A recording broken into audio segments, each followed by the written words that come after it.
നിന്നെ തോൽപ്പിക്കാൻ 10,000 പേർ വന്നാലും തോൽക്കാതിരിക്കാൻ നിന്റെ കൂടെ ഞാൻ മാത്രം മതി. ചാത്തന് തീർക്കാൻ സാധിക്കാത്ത ഒരു ദോഷവുമില്ല. പൂർണ്ണഭക്തിയോടെ എന്നെ വിളിച്ചോളൂ. ദുഃഖങ്ങളെല്ലാം ഞാൻ തീർച്ചയായും തീർത്തു തരും. നീ എന്തിനാണ് വേവലാതിപ്പെടുന്നത്? ആവലാതികൾ തീർക്കുന്ന സാക്ഷാൽ ചാത്തൻ സ്വാമിയല്ലേ നിനക്കൊപ്പമുള്ളത്. ആരുടെ മുന്നിൽ നീ തല കുനിച്ചുവോ അവരുടെ മുന്നിൽ നിന്നെ ഞാൻ തല ഉയർത്തി നിർത്തും. ഇന്നോളം നീ ദുഃഖിച്ചെങ്കിൽ ഇനിയുള്ള കാലം നീ സന്തോഷിക്കും.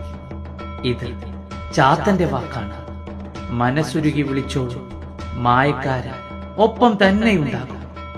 വിഷമിക്കേണ്ട, നീ വിളിച്ച വിളിയൊന്നും വെറുതെയാകില്ല. നീ ചിന്തിക്കുന്നതിനപ്പുറം നിന്നെ ഞാൻ ഉയർത്തിയിരിക്കും.